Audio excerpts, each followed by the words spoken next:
Klara dhe Greteli jetonin në një shtëpisë të vogël të varfër në anën e jetë të pyllit të humbur. Mamaja e tyre kishte ndërruar djeg në një natë të dimrit dhe babai i tyre ishte i martuar me një grua që nuk kishte aq mirë sa dukej. Në fakt, ajo ishte e hidhur si një mollë e prishur.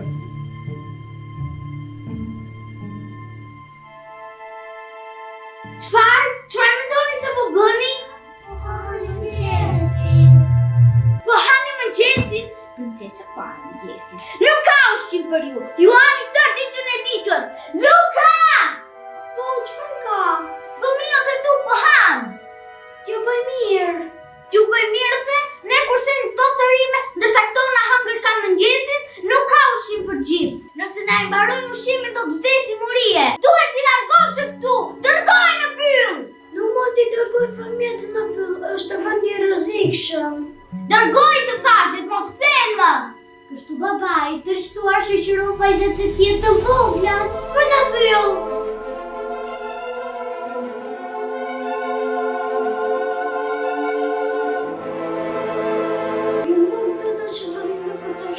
Po jam i samur dhe rrugën nuk mund të përballoj.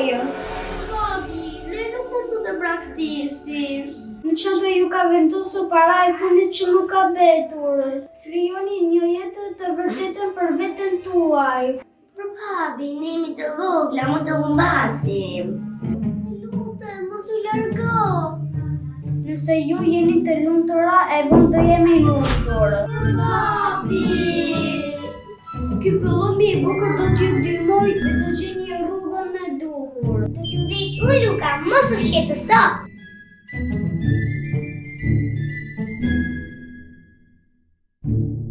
Kam frikë, çfarë do të bëjmë tani? Mos u shqetëso, motër. Unë kam gjosur me shkumës të bardhë duhet për gjatë gjithë shtiqeve. Ndaj, do ta gjem shumë thjeshtë në shtëpi. Të lumt, Klara! Por baba juaj tha që mos të ktheheni më. Eja, më ndiqni mua nga pas. Faleminderit pëllu, por ne do të kthehemi në shtëpi. Eja, le të shkojmë. Kështu vajzat, duke menduar se baba i tyre do të gëzoj, u kthyen të lumtura në shtëpi. Ato nuk mund të besonin se i kthimi tyre do të shkaktonte vetë se të lashët. Përsëri këtu, ju po talleni me mua. Mos u merakosni, Kosajrati do të dërgoj vetë në pyll. Ju të lutem do t'ju dërgoj unë, dhe nuk do kthen më. Bëni mirë të mos ktheheni më, ndryshe do të siguroj unë që mos ta gjeni më rrugën e kthimit. Shpëtaj, thirr zebra për një të dy, shoqëron vajzat e tjerë të vogla përsëri në pyll. Ato hesin të heshtura pasti, duke shpesuar se çfarë po ndodhte nuk ishte e vërtetë. Vajzat e mia, kësaj herë mos u ktheni. Këtu nuk ka të armë për ju. Babi! Ju lutem vajza. Po tani çfarë do bëjmë?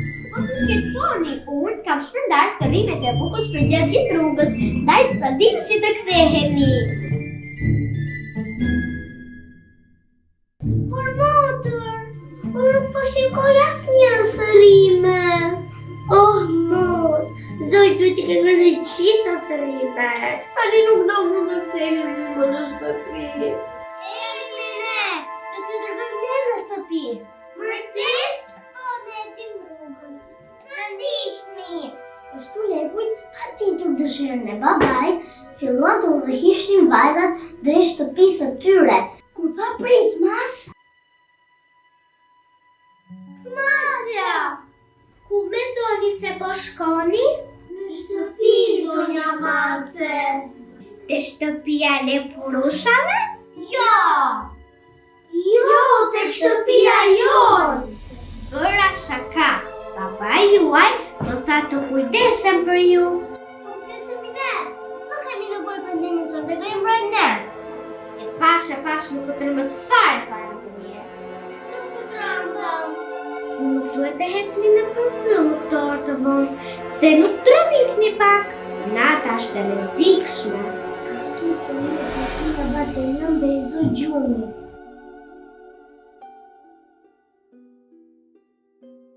dëgjoni, nuk duhet të flini më gjatë, duhet të nisemi.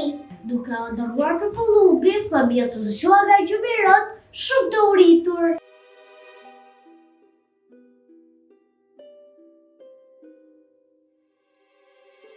Pi barqet e karamele!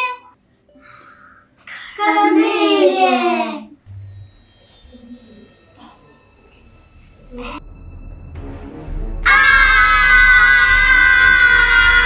Oh, sa vajza të bukura! Çfarë bëni në këtë pyll të vetmuar? Kush e di se sa ju ka marrë uria? E jani në shtëpi time. Mos fëmijë, mos shkopni pas asaj gruaje. Kështu fëmijë dra prej gruas së ligjit.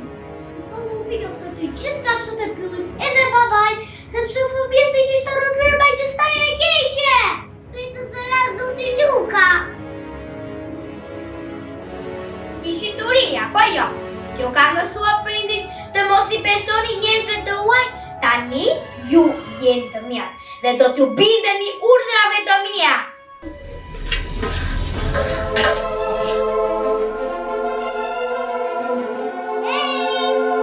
Oh, një lek kur i shishëm.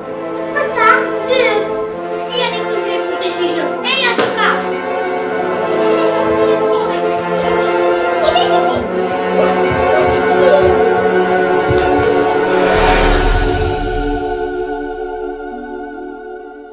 Papi, zona mace!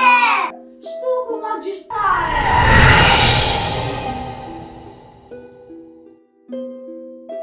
Kështu vajzat jetuan për gjithmonë të lumtura me baban e tyre. Ndërkohë që çuditërisht një ka e tyre e keqe